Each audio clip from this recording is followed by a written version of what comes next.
Electric vehicles are everywhere now, aren't they? 5 years ago, they felt like something straight out of a sci-fi movie. Today, they're parked in driveways, charging up at the mall, and being debated around kitchen tables.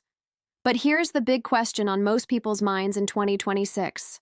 Are electric vehicles actually worth it, or are we being pushed into something that isn't quite ready for prime time? In this video, we're going deep.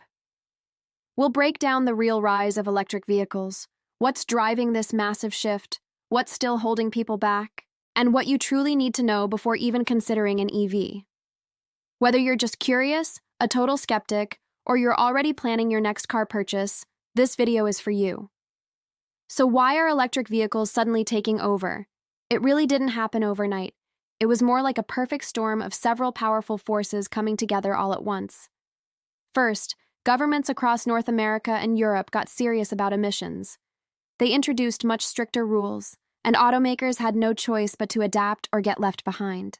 Second, fuel prices became incredibly unpredictable. Those sudden spikes at the pump made a lot of people stop and rethink the long-term cost of owning a gas car. When you're paying a fortune just to fill your tank, a car you can refuel at home starts to sound pretty good. Third, the technology itself took a giant leap forward. Battery tech improved dramatically. Today's EVs can go much farther on a single charge. They charge way faster, and the batteries are designed to last longer than the early models ever could. And finally, the most important piece of the puzzle, the consumer mindset changed. People started asking some very logical questions. Why am I paying more and more for fuel? Why do I have to deal with maintaining these complex engines with all their moving parts? Why should I stick with old technology when something better is available? Suddenly, electric vehicles weren't just a niche option. They became a serious, practical alternative for everyday drivers. All right, let's talk money, because this is where most people get hesitant. When you first look at them, electric vehicles can still seem expensive. That sticker price can be a bit of a shock, but the total cost of ownership is about so much more than just what you pay up front. Here's where things change with an EV. You can say goodbye to oil changes. There are way fewer moving parts, which means lower maintenance costs over the life of the vehicle. And the big one, the fuel is so much cheaper than gasoline. In most cases, charging your EV at home costs significantly less than filling up a tank of gas. It's not even close. On top of that, in many regions, federal and state or provincial incentives still exist to help bring down that initial purchase price. That said, EVs aren't a bargain for everyone just yet. The upfront cost can definitely still be a barrier, especially if you live in an area without those financial incentives. So the key question isn't, is it cheap? The real question is it cheaper over time? For a growing number of drivers in 2026, the answer is a clear and resounding yes. Now for the biggest concern that almost everyone brings up, charging. That charging anxiety is a real thing. People worry, where am I supposed to charge it? How long is it going to take? What if I run out of power in the middle of nowhere? The reality of charging in 2026 is completely different from what it was just a few years ago. First off, the vast majority of EV owners do most of their charging at home, overnight. It's like plugging in your smartphone. You just plug it in when you get home, and you wake up every single morning with a full tank. You never have to think about a gas station on your daily commute again. As for public charging, the networks have exploded. You can find chargers everywhere now, along major highways, at shopping centers, in workplace parking lots, and even at many apartment and condo buildings. Plus, the technology of the chargers themselves has improved. Modern fast chargers can add a significant amount of range. We're talking hundreds of miles, in under 30 minutes. That's just enough time to grab a coffee and stretch your legs on a road trip. Is the charging infrastructure absolutely perfect? No, not yet. There are still some rural areas that need more coverage, but it's improving much faster than most people realize.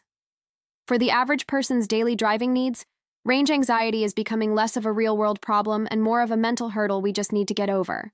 So let's put them head-to-head. EVs versus gas cars, what's the real comparison? Let's start with performance. EVs are incredibly quick. That instant torque from the electric motor means you get immediate, silent acceleration. Even the most basic entry-level electric models often feel faster off the line than many of their gasoline counterparts. Next, maintenance. Gas cars need a whole list of regular upkeep, oil changes, new spark plugs, timing belts, exhaust systems, and more. EVs? They don't have any of that. With fewer moving parts, there's just less to go wrong, which usually means fewer breakdowns and more reliability over the long run. Then there's the environmental impact. EVs produce zero tailpipe emissions. While it's true that the electricity used to charge them has to come from somewhere, study after study shows that over the lifetime of the vehicle, the overall emissions are significantly lower than a gas-powered car. But it's not all perfect. Let's be honest about the downsides. Charging, even with a fast charger, still takes longer than the 5 minutes it takes to fill up with gas. Cold weather can also be a factor, as it can reduce your battery's range. And the long-term cost of potentially replacing a battery pack is still a concern for some people, though batteries are now designed to last for many, many years. So, EVs aren't perfect, but for a huge number of people today, the benefits are finally starting to outweigh the drawbacks. Given all that, who should actually consider buying an EV in 2026? It's important to say that they aren't for everyone, at least not yet. You might be a great candidate for an EV if you have a place to charge at home or at work. You're also a good fit if you mostly drive short to medium distances for your daily commute and errands. If you're looking for lower maintenance costs and plan to keep your car for the long term, an EV makes a lot of financial sense. On the other hand, you might want to wait a bit longer if you frequently drive very long distances, especially through remote areas where chargers might be few and far between. If you live in an apartment and have absolutely no access to a reliable charging spot, that's a major hurdle. And if you live in a very cold climate and the potential for range loss in the winter is a deal breaker for you, it might be best to hold off for now. The decision to buy an EV is no longer about being an early adopter. It's about making a practical choice that fits your specific lifestyle. So what does the future hold? Looking ahead, the momentum for electric vehicles isn't slowing down at all. In fact, it's accelerating. Battery costs are continuing to drop, making EVs more affordable. Charging networks are constantly expanding, making them more convenient. We're seeing more and more affordable models entering the market from nearly every major automaker. And governments are doubling down on their clean energy goals, which means the push toward electrification will only get stronger. In the next few years, we'll see EVs shift from being just an alternative to being the default choice for many new car buyers.